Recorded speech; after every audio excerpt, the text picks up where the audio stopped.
નમસ્કાર દોસ્તો, કલ્પના કરો સવારે ઉઠતા જ આપણે વોટ્સએપ ચેક ના કરી શકીએ, રસ્તો શોધવા માટે આપણી પાસે જીપીએસ ના હોય, ઓનલાઈન પેમેન્ટ ના કરી શકીએ કે પછી મનોરંજન માટે યુટ્યુબ ઇન્સ્ટાગ્રામ ન હોય તો આપણું જીવન કેવું લાગે?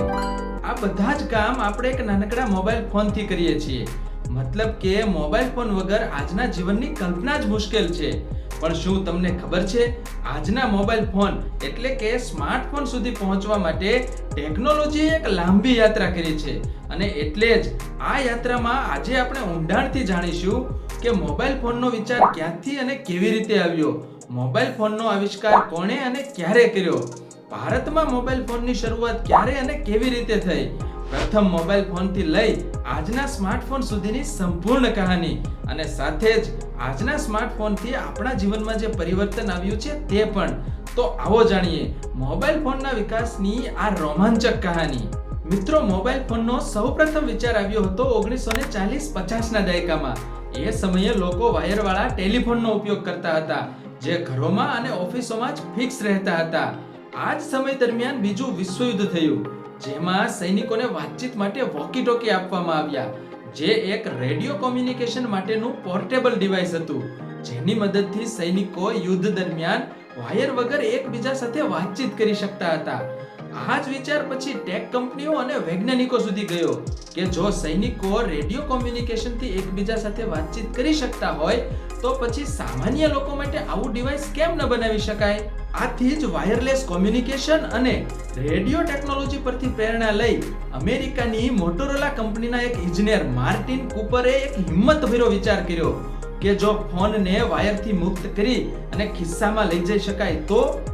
આ વિચાર તે સમયે અશક્ય લાગતો હતો, પરંતુ માર્ટિન કૂપરે પોતાની ટીમ સાથે મળી વર્ષ 1973 માં દુનિયાનો પ્રથમ મોબાઈલ ફોન બનાવ્યો.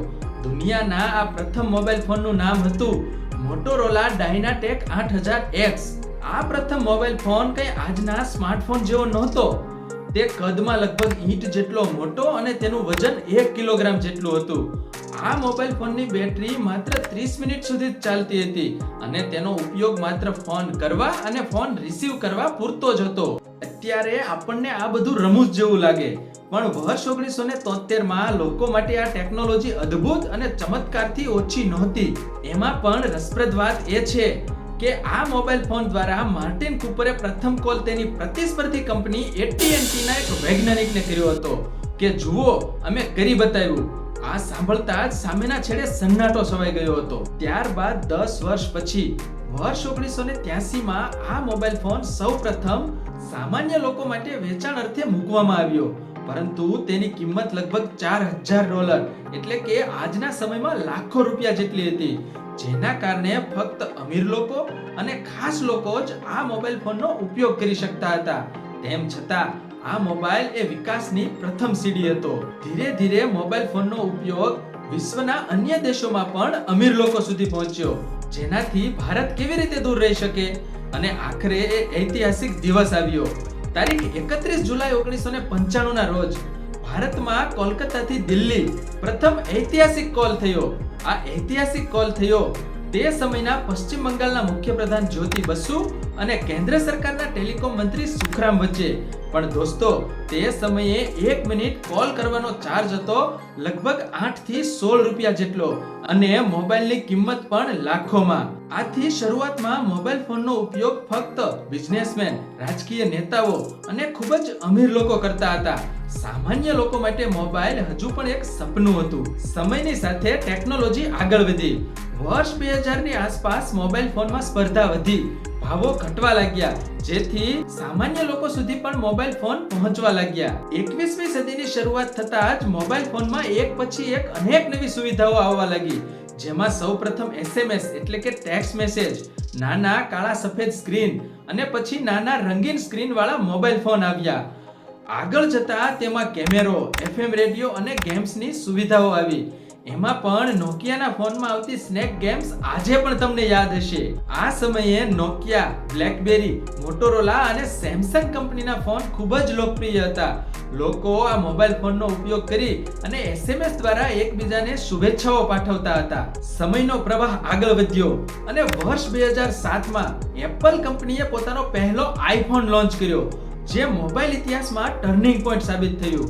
પહેલીવાર દુનિયામાં એક એવો ફોન આવ્યો જેમાં touch screen, internet, music player અને એપ્લિકેશન ડાઉનલોડ કરવાની સુવિધા હતી. આ સાથે જ મોબાઈલ ફોનનો અર્થ જ બદલાઈ ગયો. મોબાઈલ ફોન એ હવે માત્ર વાતચીત કરવા માટેનું સાધન નહીં, પણ એક નાનકડું કોમ્પ્યુટર બની ગયો. ત્યારબાદ થોડા જ વર્ષોમાં ગૂગલે એન્ડ્રોઈડ સિસ્ટમ સાથેના સસ્તા ફોન લોન્ચ કર્યા, જેથી મોબાઈલ ફોન એ હવે માત્ર અમીર લોકો માટે નહીં, પણ સામાન્ય લોકો માટે પણ ઉપલબ્ધ થયા. દોસ્તો, અહીંથી આગળની સફરનો અનુભવ તો તમે જાતે જ કર્યો છે.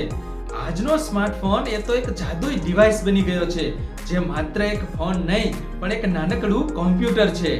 ફોટો કે વિડિયો શૂટ કરવા માટે 4K કેમેરો, આર્થિક વ્યવહારો માટે બેંકની સુવિધા, અભ્યાસ માટે પુસ્તકોની ઉપલબ્ધતા, ઓફિસના વિવિધ પ્રોજેક્ટ બનાવવા, શોપિંગ મોલની જેમ તમામ વસ્તુઓનું શોપિંગ, મનોરંજન માટે વિવિધ કાર્યક્રમો અને ફિલ્મો, બધું જ આપણા હાથમાં છે. દુનિયાની કોઈ પણ માહિતી હોય આ એક મોબાઈલ ફોનથી મેળવી શકીએ છીએ. તેમાં પણ 5G ટેકનોલોજી અને આર્ટિફિશિયલ ઇન્ટેલિજન્સના કારણે મોબાઈલ ફોનની શક્તિ અનેક ગણી વધી ગઈ છે, જે ખરા અર્થમાં સ્માર્ટફોન બની આપણા રોજિંદા જીવનનો સંપૂર્ણ સાથી બની ગયો છે. મિત્રો, મોબાઈલ ફોન એ આપણી સૌથી અગત્યની શોધ પૈકીની એક છે. એ હકીકત છે, પણ જો તેનો ઉપયોગ સમજદારી વિના કરવામાં આવે તો આપણા માટે ખતરનાક સાબિત થઈ શકે છે. જેના સમાચારો આપણે અત્યારે સાંભળીએ પણ છીએ, જેમ કે સોશિયલ મીડિયાનું એડિક્શન, બાળક મોબાઈલ વગર જમતું નથી, સ્ક્રીન ટાઈમ વધવાથી થતી હેલ્થ પ્રોબ્લેમ, સાયબર ફ્રોડ અને AI આવ્યા બાદ વધતા ડીપ ફેકના કેસો. આ બધી જ બાબતો હાલ ગંભીર સમસ્યા બની ગઈ છે, અને એટલે જ જરૂરી છે કે આપણે મોબાઈલને વાપરીએ, મોબાઈલ આપણને વાપરવો જોઈએ નહીં.